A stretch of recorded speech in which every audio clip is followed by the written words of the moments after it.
Abu Zar pernah ditanya sama Nabi, Abu Zar, itu kamu kenapa di dalam masjid mulu? Pagi di masjid, siang di masjid, malam di masjid, tengah malam di masjid, kagak pulang-pulang. Kata Abu Zar Al-Ghifari, saya menghindar dari orang yang nagih hutang.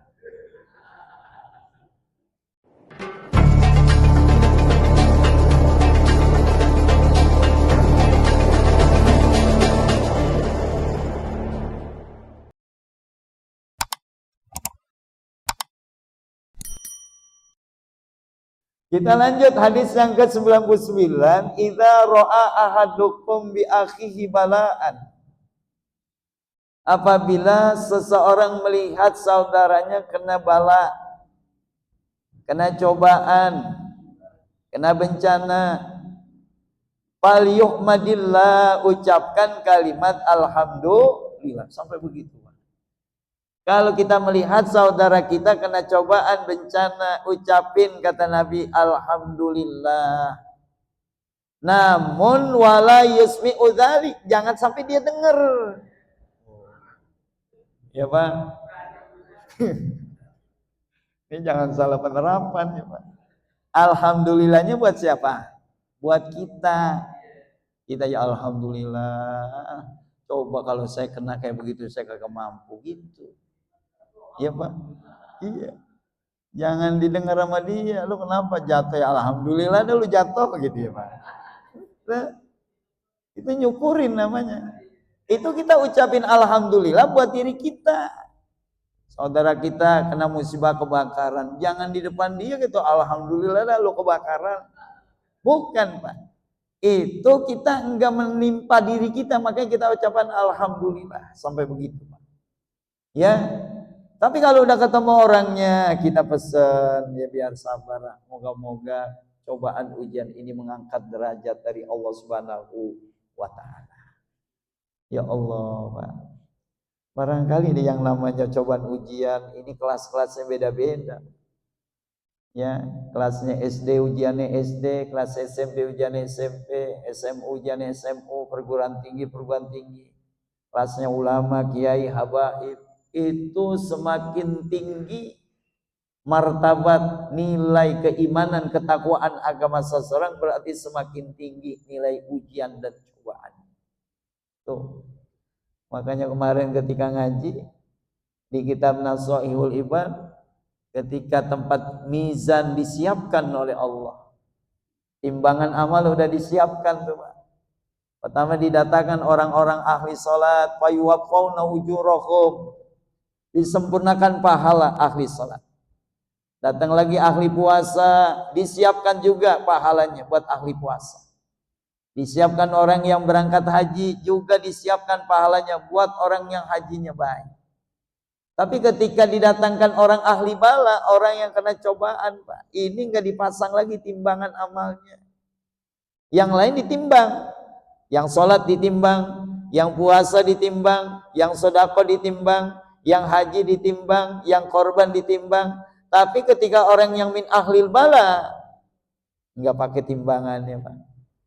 Kenapa begitu? Bi ghairi hisab, dia mendapatkan ganjaran tanpa hisab, tanpa jumlah, tanpa hitungannya, karena begitu banyak pahala yang diberikan oleh Allah Subhanahu wa taala. Kita lanjut hadis yang ke-100, iza ra'aitumur rajula ya'tadul masajida fashhadu lahu bil iman. Apabila kalian ada melihat orang laki-laki senantiasa pergi ke masjid, Pak. Kalau kalian melihat sosok laki-laki rajin senantiasa ya'tadul masajida, pergi ke masjid. Begini nih kata Nabi, fashhadu lahu bil iman. Bersaksilah bahwa orang itu benar-benar beriman. Tuh, ya. Kalau dalam cuaca bagus, itu kan biasa ya Pak? Biasa nggak? Biasa. Ini lagi cuaca dingin, lagi cuaca hujan mulu, dia tetap istiqomah, subhanallah, datang ke masjid Pak. Jam 3, jam 4, setengah 4 dia udah datang ke masjid. Orang lagi tarhim, dia udah datang ke masjid. Ini namanya orang yang ditandai kata Rasul, berfashhadu lahu bil iman. Bersaksilah bahwa orang itu adalah beriman kepada Allah. Innama ya'muru masajidallah man amana billah wal yawmal akhir wa aqamas salat wa ataz zakah wa lam yakhsha illallah fa asa ulaika humul muhtadin. Orang-orang yang mau memakmurkan masjid siapa? Man amana billah. Dia pikirin nih, kubah masjid jangan sampai bocor, ya Pak. Dipikirin nggak tuh Pak? Dipikirin nggak Pak? Dipikirin. Siapa tuh yang mikirin? Orang-orang yang man amana billah, orang-orang yang beriman. Wal yaumal akhir, juga dia iman kepada hari akhir. Wa aqamas shalah, dia mendirikan sholat. Wa ataz zakat, dia menunaikan zakat. Walam yakhsha illallah, mereka tidak ada rasa takutnya kecuali takutnya kepada Allah. Karena dia tahu orang kalau udah masuk masjid nyaman nggak? Nyaman. Al mukmin fil masjid kasamaki fil ma. Orang mukmin kalau ada berada di dalam masjid laksana ikan di dalam air. Enak apa? Ikan di dalam air atau ikan di dalam kolam? Hah? Ikan di dalam air. Anteng Pak, tenang Pak. Kita kan kalau lagi ngaji gini di dalam Masjid Jami Al-Madinah, perasaan kita seneng banget Pak. Bener nggak? Senang bener. Ya Allah, bahagia bener kita. Kagak ada ruwetnya Pak. Ruwetnya kapan? Ntar kalau udah pulang gitu. Ya bener nggak? Ya bener. Ya kita sekarang bahagia bener kita, kagak mikirin apa-apa. Yang punya utang aja lupa. Ya, itu. Abu Zar pernah ditanya sama Nabi, Abu Zar, itu kamu kenapa di dalam masjid mulu? Pagi di masjid, siang di masjid, malam di masjid, tengah malam di masjid, kagak pulang-pulang. Kata Abu Zar, saya lagi, emang kamu itikaf ya, sambilan ya Rasul, sholat ya juga udah di dalam masjid, emang kenapa kagak pulang-pulang di masjid? Kata Abu Zar Al-Ghifari, saya menghindar dari orang yang nagih hutang. Tuh Pak, kan jarang Pak orang nagih hutang di masjid Pak. Jarang nggak? Jarang. Makanya yang punya hutang udah ke masjid aja udah aman. Itu kagak berani dia minta hutang. Ya, gua mau minta hutang dia lagi sholat. Gua minta hutang dia lagi baca Quran. Selamat Pak. Selamat nih ilmu nih buat kita ya. Ya Pak. Makanya berarti kalau malam ini ada yang kagak pulang, bagaimana tuh? Iya. Allah. Ini nih permasalahannya nih. Orang mukmin di dalam masjid laksana ikan di dalam air, emang tempatnya Pak. Tuh, rajulun qalbu bil masjid idza kharaja min hatta yang udah ilaih. Kalau dia baru pulang dari masjid, dia udah berpikir, ya Rob, enak betul masuk Masjid Jami Al-Madinah. Saya baru pulang, kapan saya bisa balik lagi? Subhanallah. Ini nih yang kelak orang yang semacam ini, sab'atun nuzilluhumullah la zilla ila zulu, yang ada 7 kelompok manusia tuh yang akan mendapatkan naungan di saat tidak ada naungan kecuali naungan Allah. Di antaranya siapa? Seseorang yang hatinya tertarik dengan masjid. Dia baru pulang udah pengen balik lagi. Ini orang yang hebat. Tuh, beda dengan orang munafik. Al munafik fil masjid katoir fil qafas. Kalau orang munafik di dalam masjid laksana burung di dalam sangkar. Kalau burung di dalam sangkar maunya gimana? Keluar mulu. Tuh, lihat di sini nih anteng semua, kagak ada yang mau pulang, ya Pak. Ya Pak? Hah? Iya, udah rapi. Ini subhanallah ya Pak. Ya Allah, seneng Pak. Adem, enak. Ya. Kalau orang-orang tua dulu dengar cerita, dia kalau pulang kemalaman mampirnya di mana? Tidurnya di mana Pak? Di masjid, tidurnya di musola. Tuh. Bahkan dulu ada cerita ada jin masjid, ada jin musola ya Pak. Ketika dia nginep di dalam masjid, tidurnya di dalam masjid, pagi-pagi subuh adanya di mana? Di bedung. Dipindahin namanya jin masjid Pak. Sekarang masih ada nggak jin masjid Pak? Hah? Sekarang udah kagak ada. Kenapa kagak ada? Karena kata jin, lu sama gue sama gitu. Ya, ya Allah.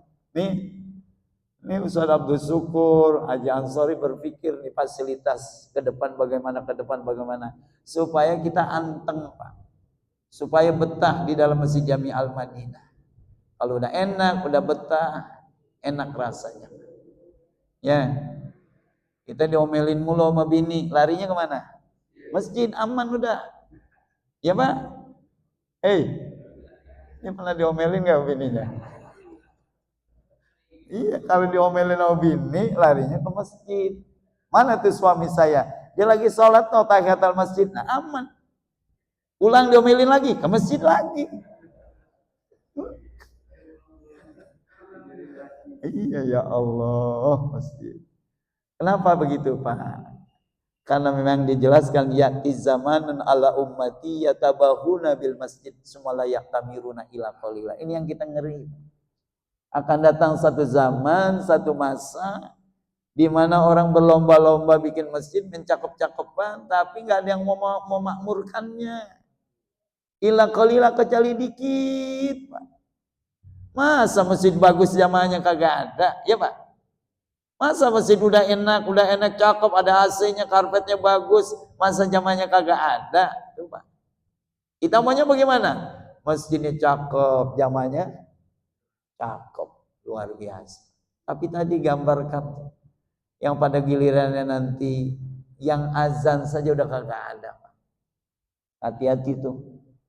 Menara masjid itu fungsinya buat apa? Buat nakut-nakutin Dajjal. Ya, identik kalau yang namanya menara dengan suara apa? Azan. Nanti kalau udah kagak ada azan di masjid, udah kagak ada azan di mushola, baru tuh datang yang namanya Dajjal. Karena Dajjal takutnya sama suara azan.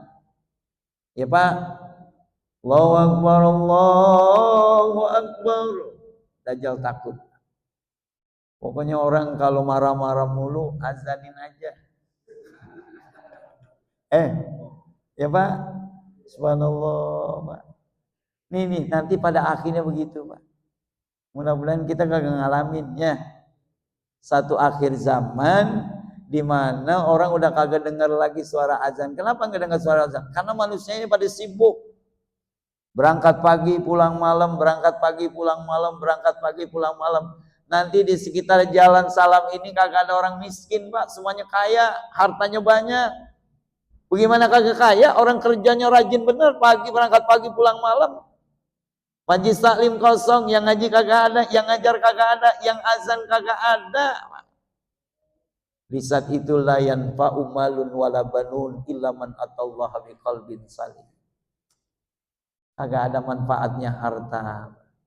Orang berebut mau sedekah, orang berebut mau bayar zakat, tapi yang nerima kagak ada. Ya Pak, berebut mau kasih zakat emas, nih saya mau ngeluarin emas nih, kagak ada yang nerima, ya saya juga mau ngeluarin. Kalau sekarang ada yang mau sedekah uang, Bapak mau nerima enggak? Mau, yang ngasihnya kagak ada. Ya, yang ngasih kagak ada, yang nerima banyak. Nanti kebalikan, yang ngasih banyak, yang nerimanya kagak ada. Kenapa semuanya jadi kaya? Ya, nih, nggak ada lagi. Satu hal yang kita ingatkan adalah masjid. Berikutnya jamaah sekalian, hadis yang ke-101, idza ra'aitumul hariqa fakabbiru fa inna takbira tudfi'u. Apabila kalian melihat bencana kebakaran, kalau terjadi kebakaran, kata Nabi, fakabbiru, takbir, azan, suruh azan. Tuh. Kenapa? Fa inna takbira tudfi'uhu, karena dengan takbir bisa memadamkan api. Biarin yang lain nyari air, biarin yang lain ngundang mobil belanwir. Tugas kita pengen ngamalin nih hadis yang ke-101, hadapkan wajah kita ke api itu lalu azan. Ini insya Allah nih, kalau Nabi udah ngomong begini kagak bakal salah, ya kan? Agak bakal keliru. Solusinya supaya api yang besar itu lama-lama jadi padam. Dengan kalimat apa? Dengan kalimat takbir atau dengan kalimat azan. Emang secara sepintas ya Pak. Yang kagak ngaji rada-rada bingung ya. Orang terjadi kebakaran di azan. Bingung gak dia Pak? Bingung. Lu ngapain? Ini kan kebakaran musnya, lu cari air. Coba. Kalau terjadi kebakaran kan mesti kita ambil ember air biar banyak. Itu Pak. Tapi Nabi solusinya bukan begitu. Kadang-kala yang kagak paham ini kita dimarahin. Lo kayak orang gila aja azan lagi Pak. Lah terjadi kebakaran azan. Lah kalau mau sholat azan lo bener ini kebakaran azan. Tapi ini hadisnya ada Pak. Subhanallah Pak. Api pun takut dengan suara kalimat lafzul jalalah. Udah pernah Pak kita dengar kayak model begini Pak?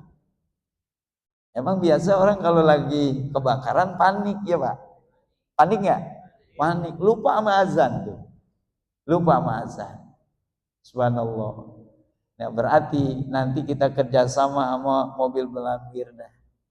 Pak, nanti kalau Bapak datang bukannya sekedar bawa air, tapi perintahkan para muazin Masjid Jami Al-Madinah suruh azan semuanya Pak. Insya Allah cepat redam, cepat padam apinya. Dan berikut jamaah sekalian, idza aradallahu biqaumin su'an. Apabila Allah menghendaki satu kaum yang jahat, Allah berkehendak satu masyarakat, satu kaum yang buruk, yang jahat. Apa cirinya dari satu kaum yang jahat? Ja'ala amrohum ila mutrafihim. Dia menjadikan segala perkaranya itu di tangan orang-orang yang hidup mewah, yang hidup bergelimpang dengan kemewahan. Itu kalau udah permasalahan kayak model begini nih, satu negara di mana para pemimpinnya sudah berlaku hidup bermewah-mewahan sehingga tidak memikirkan keadaan rakyatnya, ini salah satu hal yang menjadi ciri keburukan dari satu masyarakat.